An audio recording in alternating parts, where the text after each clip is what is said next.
blessed, prosperous and glorious day to you in the name of the Lord Jesus Christ. ஆசீர்வதிக்கப்பட்ட செழிப்புள்ள மகிமை நிறைந்த நாள் என்று கர்த்தராகிய இயேசுவின் நாமத்தில் உங்களை ஆசீர்வதித்து வாழ்த்துகிறேன். Hold fast the confession of our hope. நம்முடைய நம்பிக்கையின் விசுவாச அறிக்கை இடுகிறதில் உறுதியாய் இருப்போம். Amen. Hallelujah. The Bible says in Hebrews chapter 10 verse 23, let us hold fast the confession of our hope without wavering, for he who promised is faithful. எபிரேயர் 10 அதிகாரம் 23 வசனம் சொல்லுகிறது, அல்லாமலும் நம்முடைய நம்பிக்கையை அறிக்கை இடுகிறதில் அசைவில்லாமல் உறுதியா இருக்க கடவுள். வாக்குத்தத்தம் பண்ணினவர் உண்மை உள்ளவராய் இருக்கிறாரே. Amen. Hallelujah. My beloved in Christ, our God is the true God. It's a faithful God. And He has promised us an eternal life. And He has promised us all the blessings that we should have in Christ. And He who promised is eternally faithful. கிறிஸ்துவுக்கு அருமை அன்பானவர்களே, நம்முடைய தேவன் அவர் உண்மை உள்ளவராய் இருக்கிறார். வாக்குத்தத்தை நம்ம கிறிஸ்துவுக்குள் நமக்கு அவர் கொடுத்திருக்கிற நித்திய ஜீவன், கிறிஸ்து இயேசுவுக்குள் நமக்கு கொடுத்திருக்க எல்லாம் ஆசீர்வாதங்களும் அதை நிறைவேற்ற அவர் உண்மை உள்ளவராக இருக்கிறார். ஏன்னா வாக்குத்தத்தங்களை அளித்தவர் அவர் உண்மை உள்ள தேவனாய் இருக்கிறார் என்று வசனம் சொல்லுகிறது. Everything that Jesus did and all the miracles that He performed, He did by words. கர்த்தராகிய இயேசு கிறிஸ்து செய்த எல்லாமும், அவர் செய்து முடித்த எல்லா அற்புதங்களும் அது தம்முடைய வார்த்தையினால் செய்தார் என்று அறிந்து கொள்ளுகிறோம். When He multiplied the 5 loaves of bread and 2 fish, it also with His words. கர்த்தராகிய இயேசு கிறிஸ்து 5 அப்பங்களையும் 2 மீன்களையும் அது பெருக செய்யும் பொழுது அவர் தம்முடைய வார்த்தையினால் அது செய்தார் என்று அறிந்து கொள்ளுகிறோம். The Bible says in Matthew chapter 14 verse 19 that Jesus blessed it and he multiplied it by giving thanks. மத்தேயு 14 அதிகாரம் 19 சொல்லுகிறது, கர்த்தராகிய இயேசு கிறிஸ்து அந்த 5 அப்பங்களையும் 2 மீன்களையும் ஆசீர்வதித்து அது நன்றி செலுத்தி அது பெருக செய்தார் என்று சொல்லுகிறது. We can see this statement in Matthew chapter 14 verse 19. Then Jesus ordered the crowds to recline on the grass, and He took the 5 loaves and the 2 fish, and looking up to heaven, He gave thanks and blessed and broke the loaves and handed the pieces to the disciples, and the disciples gave them to the people. மத்தேயு 14 அதிகாரம் 19 கர்த்தர் இயேசு கிறிஸ்து அந்த வார்த்தை இதை நம்ம கவனிக்க முடியுது, பார்க்க முடியுது. அப்பொழுது இயேசு ஜனங்களை புல்லின் மேல் பந்தி இருக்க கட்டளையிட்டு அந்த 5 அப்பங்களையும் அந்த 2 மீன்களையும் எடுத்து வானத்தை அண்ணாந்து பார்த்து ஆசீர்வதித்து அப்பங்களை பிட்டு சீஷர்களிடத்தில் கொடுத்தார். சீஷர்கள் ஜனங்களுக்கு கொடுத்தார்கள் என்று வசனம் சொல்லுகிறது. My beloved in Christ, Jesus Christ activated the power with the words. கிறிஸ்துவுக்கு அருமை அன்பர் கர்த்தராகிய இயேசு கிறிஸ்து வார்த்தைகளினாலே வல்லமையை செயல்படுத்தினார் என்று அறிந்து கொள்கிறோம். So words are power.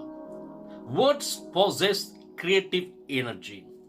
ஆகையால் வார்த்தைகள் அது வல்லமை உள்ளது என்று அறிந்து கொள்கிறோம். வார்த்தையில அது உருவாக்கக்கூடிய சக்தியும் ஆற்றல் இருக்கிறது என்று அறிந்து கொள்கிறோம். When we talk, energy is released to cause what we have said to materialize, positive or negative. நம்ம வார்த்தையை நம்ம வெளியிடும் பொழுது, பேசும் பொழுது, அது எதிர்மறையானதோ சரி, நெகட்டிவா தான் சரி, பாசிட்டிவா தான் சரி, நம்ம சொன்ன பிரகாரமாகவே அதை நம்ம பேசும் பொழுது அந்த வார்த்தையின் சக்தி வெளியாகி நம்ம சொல்லுகிற என்ன சொல்லுகிறோமோ அது உருவாக்கக்கூடியதா இருக்கிறது அறிந்து கொள்ளுகிறோம். The Bible says death and life are in the power of the tongue in Proverbs chapter 18 verse 21. So don't ever confuse your spirit by saying positive word and then destroy it with another negative word. வேதம் சொல்லுகிறது மரணமும் ஜீவன் நாவின் அதிகாரத்தில் இருக்கிறது என்று. நீதிமொழி 18 21 வசனத்தில். ஆகையால் எதிர்மறையான பாசிட்டிவான வார்த்தை பேசி திரும்பவும் அதை நெகட்டிவான வார்த்தையை பேசி அதை அழித்து விட்டு உங்க ஆவியை நீங்க குழப்பம் அடைய செய்யாதீர்கள். In James chapter 3 verse 11, the Bible says, sweet and bitter water do not emanate from the same fountain. யாக்கோபு 3:11 சொல்லுகிறது, தித்திப்பான தண்ணீரும் கசப்பான தண்ணீரும் ஒரே ஊற்றுகளிலிருந்து வராது என்று வசனம் சொல்லுகிறது. Now when we read in book of James chapter 3 verse 8 to 11, the Bible says, but no man can tame the tongue. It is an unruly evil, full of deadly poison.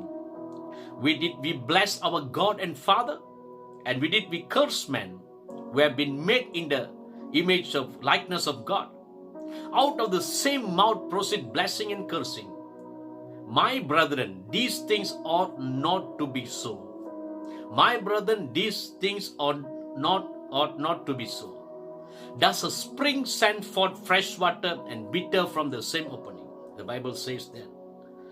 So we have been created in the image, in the likeness of God, and we shouldn't curse those who have been, the other who have surrounded us, who has been created in the image and the likeness of God also. ஆகையால் வேதம் சொல்லி யாக்கோபு 3:8-11 சொல்லி இருக்க பிரகாரமாக நாவை அடக்க ஒரு மனுஷனாலும் கூடாது. அது அடங்காத பொல்லாங்குள்ளதும் சாவுக்கேதான விஷம் நிறைந்ததுமா இருக்கிறது. அதனாலே நாம் பிதாவாகிய தேவனை துதிக்கிறோம். தேவனுடைய சாயலின்படி உண்டாக்கப்பட்ட மனுஷர் அதனாலே சபிக்கிறோம். துதித்தலும் சபித்தலும் ஒரே வாயிலிருந்து புறப்படுகிறது. என் சகோதரரே இப்படி இருக்க ஆளாகாது. என் சகோதரரே இப்படி இருக்க ஆளாகாது. ஒரே ஊற்று கண்ணிலிருந்து தித்திப்பும் கசப்புமான தண்ணீர் சுரக்குமா? வசனம் சொல்லுகிறது. ஆகையால் கிறிஸ்து அன்பானவர்களே, நான் தேவனுடைய சாயலாய் ரூபத்தின்படி உண்டாக்கப்பட்டிருக்கிறோம். ஆகிய தேவனுடைய சாயல ரூபத்தின் உண்டாக்கப்பட்ட சுத்தி இருக்க மனிதர்களை நம் வாயினால் சபிக்க கூடாது என்று வேதவசனம் சொல்லுகிறது. So let us be always consistent with our confession of faith, in our declaration of God's truth. ஆக எப்பொழுது விசுவாச அறிக்கையில் நம் உறுதியா அசைவில்லாமல் உறுதியா இருப்போம். நம்முடைய தேவனுடைய சத்தியத்தின் பிரகடனத்தில் உறுதியா இருப்போம். Truth is consistent. Don't change your confession on the basis of transient situation. சத்தியம் அது தொடர்ச்சியா இருக்கிறது, உறுதி உள்ளதா இருக்கிறது. ஆகையால் உங்களுடைய மாறக்கூடிய உங்கள் சூழ்நிலைகள் அடிப்படையில் உங்க விசுவாசத்தின் அறிக்கையை ஒரு நாள் மாற்றாதீர்கள். Irrespective of how you feel, what you see, what you hear, hold fast to what you have believed and received in Christ. ஆகையால் உங்களை சுத்தி என்ன நடந்தாலும் சரி, நீ எப்படி உணர்கிறீர்களோ, எதை பார்க்கிறீர்களோ, எதை கேட்கிறீர்களோ, அதை நீங்க பொருட்படுத்தாமல் கிறிஸ்து இயேசுவுக்கு நீங்க வைத்திருக்க எதை நம்பி இருக்கிறீங்க, எதை பெற்றுக்கொண்டு அதிலே உறுதியாய் இருங்க, பற்றி கொண்டவர்களாய் இருங்க. வேதத்தை நமக்கு வலியுறுத்தப்படுகிறது. 2 Corinthians chapter 4 verse 17-18, the Bible says, of our light affliction, which is but for a moment, is working for us a far more exceeding eternal weight of glory, while we do not look at the things which are seen, but at the things which are not seen. For the things which are seen are temporary, but things which are not seen are eternal. 2 Corinthians 4:17-18 சொல்லுகிறது, மேலும் காணப்படுகிறவைகள் அல்ல, காணப்படாதவைகளை நோக்கி இருக்க நமக்கு அதை சீக்கிரத்தில் நீங்கும் இல்லேசான நம்முடைய உபத்திரம் மிகவும் அதிகமாக நித்தியமாக கனமகிமை உண்டாக்குகிறது. ஏனில் காணப்படுகிறவர்கள் அநித்தியமானவர்கள், காணப்படாதவர்கள் நித்தியமானவர்கள். The Bible says that whatever the circumstances that we are facing, it's only temporary. But the things which are not seen, the Christ who is greater in us is eternal. வேதம் சொல்லுகிறது, காணப்படுகிறவர்களாகிய நம்முடைய சூழ்நிலைகள் எல்லாம் அது அநித்தியமானவர்கள், காணப்படாதவர்களா இருக்கிற, பார்க்க முடியாத கிறிஸ்து நமக்குள்ள இருக்கிற கிறிஸ்து மிக பெரியவரா இருக்கிற, அவர் நித்தியமுள்ளவரா இருக்கிற என்று அறிந்து கொள்ளுகிறோம். So let us hold fast our confession of God's word. We don't give Satan any chance. ஆகையால் நம்ம விசுவாசத்து பிரகடனத்தில் அறிக்கையில உறுதியா இருப்போம். ஒரு நாள் சாத்தானுக்கு நம்ம இடம் கொடுக்கவே கூடாது நம்ம அறிந்து கொள்கிறோம். It makes no difference what contrary evidence and advertising the Satan may stir up against you. We always must say and declare that I am a victor in Christ Jesus. greater is he that is in me than he that is in the world.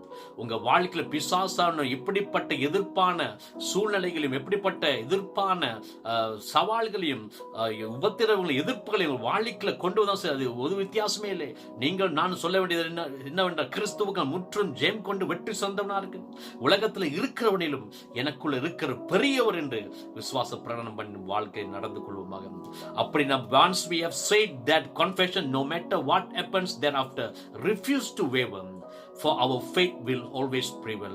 ஆகையால் நம்ம அந்த விசுவாச அறிக்கை பண்ணின உடனே சூழ்நிலை அப்படியே மாறாமல் அப்படியே இருந்தாலும் சரி, விசுவாச அறிக்கை அசைவில்லாமல் இருப்போம். ஏனென்றால் விசுவாசம் நிச்சயமா முற்றிலும் ஜெயம் கொண்டு மேற்கொண்டதா இருக்கிறோம் அறிந்து கொள்கிறோம். So that is how we deal with circumstances and situation in life. We stagger not at the promise of God through unbelief. Rather, we are strong in faith and giving glory to the Lord Jesus.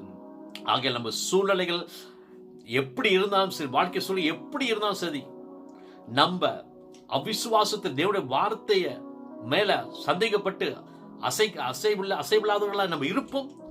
மற்றும் தேவனுடைய விசுவாசத்தில் பலம் கொண்டு திடமனதா இருந்து தேவனுக்கு மகிமை செலுத்துவர்களா நம்ம இருப்போம். So let us keep the word of faith in our mouth always and we will always be victorious. ஆக எப்பொழுதும் விசுவாச வார்த்தை வாயில வைத்திருப்போம். நாம் தொடர்ச்சியாக நித்தியமாக வெற்றி சிறந்தவர்களா இருப்போம். May God bless you abundantly. கர்த்தர் உங்களை ஆசீர்வதிப்பார். Amen. Amen.